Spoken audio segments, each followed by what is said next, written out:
मैं आपको मिलवाना चाहूंगी अपने जीवन के सबसे पसंदीदा इंसान से। अरे नमस्ते। ये मेरे लिए जलेबी लेके आई है। सौम्या खुद के लिए भी। मतलब मैं रो रही थी सुबह से कि अच्छा खाना नहीं बना, अच्छा खाना नहीं बना, और फिर ये मेरे रूम में आई और इसने ऐसे पॉलिथीन ऊपर किया और पॉलिथीन के अंदर जलेबियाँ थी। बहुत अच्छी हो सौम्या।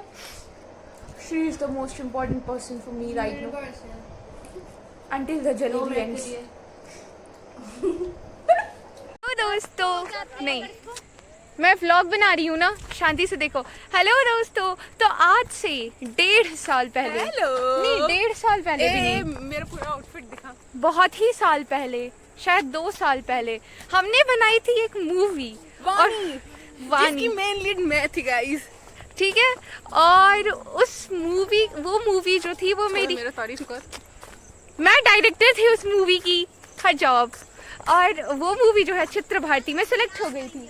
तो हमारे टीचर बहुत ही ज़्यादा खुश होकर उन्होंने हम सभी को 500 रुपये दिए थे। और वो 500 रुपये मेरे पास 2 साल से मेरे फ़ोन के कवर के पीछे पड़े हुए हैं, जो कितने लोगों ने चोरी करने की कोशिश की पर लेकिन कोई चिढ़ा नहीं पाया। कोशिश की, तो आज फाइनली हमने हमारी अभिलाषा ने लास्ट में 5 लोग बचे हैं क्योंकि हम सभी 5 लोग बचे हैं। आज उस 500 रुपए का 5 से करने वाले हैं। फिर हमें पता चला कि ये सारे लोग कहीं ना कहीं जा ही रहे हैं और सब वापस मिलने के मूड में नहीं है। मैंने तो सोच लिया है कि सबको ब्लॉक कर दूंगी, तो जाने से पहले 500 रुपये खर्च करके जाते हैं। इन लोगों को लेकर आई थी एक अच्छे डायरेक्टर की तरह।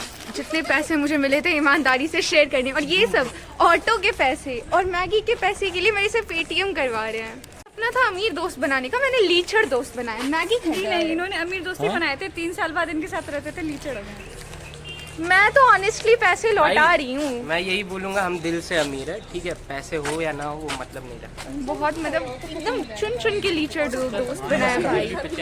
ये हमारे डीओपी थे, ये हमारे एडिटर थे, ठीक है, मर थोड़ी गए, जिंदा ही है भाई। ये हमारी फीमेल लीड थी। नहीं तो साइनिंग ऑफ डायरेक्टर अभिलाषा सुमन हमारा वो मिश्रा कहाँ था? जूनियर है।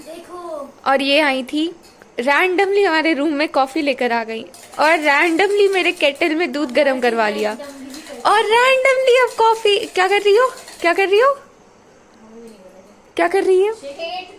फेंट रही है। बहुत मेहनती बच्चे हैं ताकि ये हमें कॉफी पिला सके।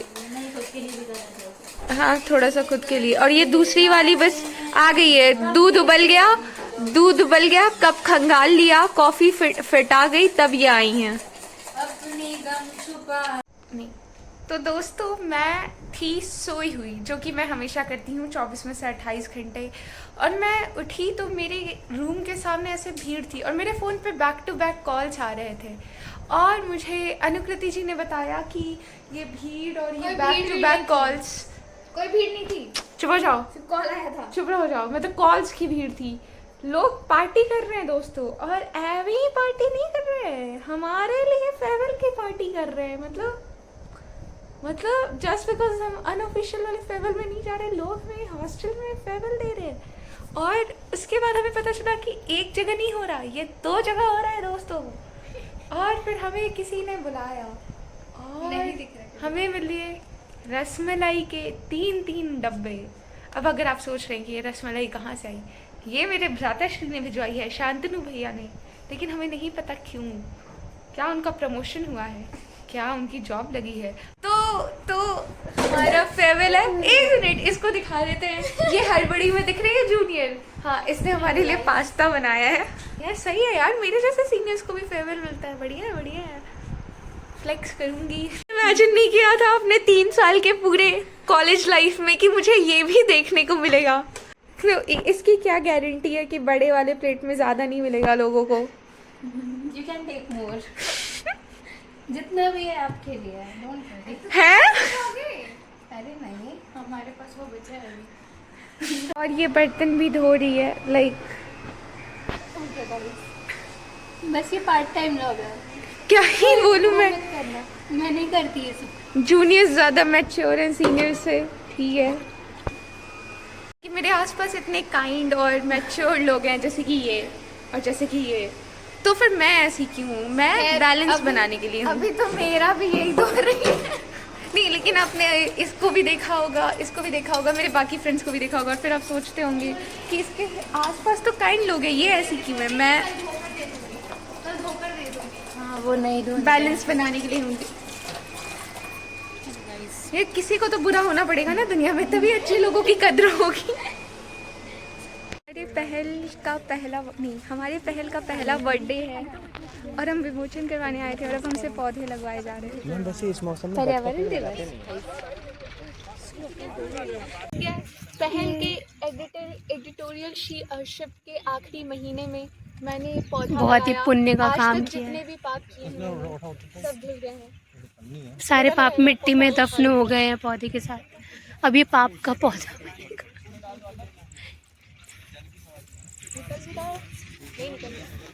ये एक और अब ये पानी डालने आप देख सकते हैं जिस तरीके से पहल का की बागडोर मैं सौंप रही हूँ मेरी नई टीम को।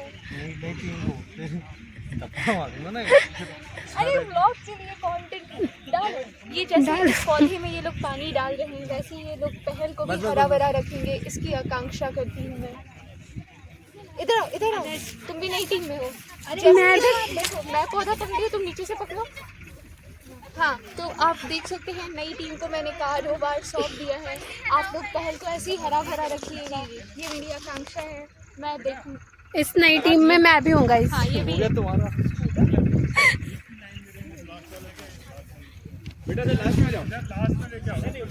हो गया मेरे भी पौधा लगाने की एक्टिंग करने के बाद आई मीन पौधा ऐसे आना पड़ता है। पौधा लगाने के बाद अचानक से हमारे प्रोफेसर को लगा कि फेयरवेल देनी चाहिए। फेयरवेल है मेरा तमीज से। तो अब मुझे मेरे सारे प्रोफेसर्स मिलके फेयरवेल दे रहे हैं क्योंकि ये जूनियर्स तो दे नहीं पाए। तमीज से मेरा फेयरवेल है, तमीज से मेरा फेयरवेल है, मेरा फेयरवेल है तमीज से। अनुकृति फेयरवेल है, कुछ फेयरवेल है, कहीं नहीं जाना ऊपर। क्या कल हमारी तुम लोगों को फेयरवेल किसने रसमलाई खिलवाई थी मैंने फेयरवेल की? ब्लॉग में डाल भी दिया वो। तो अब एक और फोटो हो रही है गाइस, बहुत फोटो आप देख सकते हैं मेरे साथ फोटो लेने के लिए पूरा डिपार्टमेंट इकट्ठा हो चुका है। कितनी तारीफ करूँगा खुद की। बोल रहे थे, फिर से बोलिए। अरे आप जाओगे तो हमको बहुत याद आएगी। सबसे ज़्यादा मिस करेंगे अभिलाषा को। दोस्तों आज मैं कल रात के 1 बजे से सोई नहीं हूँ क्योंकि मुझे बहुत सारा मतलब मेरा फ्रीलांसिंग का सबसे बड़ा प्रोजेक्ट अभी आ गया है मेरे पास, और मेरा पेपर लॉन्च भी आज ही था, और हमारे जो टीचर थे वो भी हमें आज ही फेयरवेल पार्टी दे रहे थे, और फिर उसके बाद मुझे स्टूडियो में जाके रिकॉर्डिंग भी आज ही करनी थी। मैं थकी हारी आई और ये मुझे रूम में लेकर आई और मुझे ये फेयरवेल गिफ्ट मिला है। कुछ खास नहीं किया लेकिन इतना ही किया। और मुझे कल भी फेयरवेल मिला था। कल मेरी एक जूनियर ने फेयरवेल दिया था, फिर मुझे मेरे एक प्रोफेसर ने फेयरवेल दिया, फिर मुझे मेरी एक और जूनियर ने फेयरवेल दिया। ये मेरी बहन है और ये मेरे को हक कर रही थी और ये नहीं रोई, और ये मेरी रूममेट को हक कर रही है और ये दोनों रो रहे हैं। तो मेरे को हक करते हुए तो नहीं रोई थी क्योंकि आप हंस रही थी, और ये रो रही है और ये रो रही है और ये मेरी बहन है। वो भी रो रही है। हाँ। ए लगता रो ये थप्पड़ बहुत रो अभिलाषा दीदी अच्छी रो आगे की लाइफ में एक्टिंग वाला थोड़ा रो रही है, कोई बात नहीं रो रही है, सच्ची वाला रो रही है। चलो रो। हाँ अब कितना मैं समझ गई थी अभी। दिन की फेयरवेल की तीसरी पार्टी है।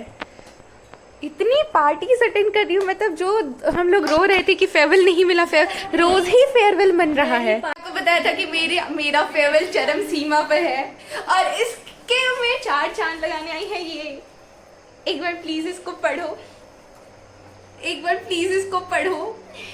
प्लीज पढ़ दो। नहीं पढ़ पाएंगे। प्लीज पढ़ दो। She believed she could, so she did it. अगर मेरे को रोना आता तो मैं पक्का रोती। पर मेरे टीयर ग्लैंड सूखे हुए हैं। लेकिन मेरे टीयर ग्लैंड सूखे हुए क्योंकि मैंने CUET PG में रो के खत्म कर लिया है। और ये अनुकृति का है। मेरा भी पढ़ दो मैं। ये तो वैसे काम, उसके काम कंपोज में ऐसे ब्लू वाला, मेरे वो केओटिक वाले में येलो वाला, क्या कलर्स चूज किए हैं। Bye bye guys. Life is beautiful. मैं पैकिंग कर रही थी और फाइनली मेरे लिए कोई रोया, मुझे पैकिंग करता देख कोई रोया। अब सोच रही कि मैं कितनी बुरी हूँ जो अपने रूममेट को चुप करवाने के बजाय रुला कंटेंट इकट्ठा करी है, लेकिन मैं ऐसी ही हूँ और मेरे लिए भी रो रही है ये। करती हो यार तुम। दोस्तों मैंने बोला था ना मैं सबको रुला के जाऊंगी। कल मेरा एग्ज़ाम है, फाइनल सेमेस्टर का फाइनल एग्ज़ाम, और ये इंस्टाग्राम पोस्ट डाल रही है और मैंने कुछ नहीं पढ़ा है। और ये इंस्टाग्राम पोस्ट पे कोलैबोरेशन रिक्वेस्ट वो करने आ गई, एक्सेप्ट करवाने आ गई। मतलब ठीक है मेरे लिए ही डाली है पोस्ट, लेकिन एग्ज़ाम है मेरा दोस्तों। और कोई बात नहीं, लास्ट एग्जाम में फेल भी हो जाओगे तो क्या हो जाएगा, वैसे भी यहाँ तो ये जितना फेयरवेल गिफ्ट पार्टी और पोस्ट मिल रहा है ना वो किसी काम का नहीं रहेगा। नहीं, लास्ट एग्जाम में फेल होने से कोई फायदा है नहीं, मतलब फायदा है भाई, क्यों पढ़ना है, लास्ट एग्जाम में कुछ नहीं पढ़ना। हे भगवान।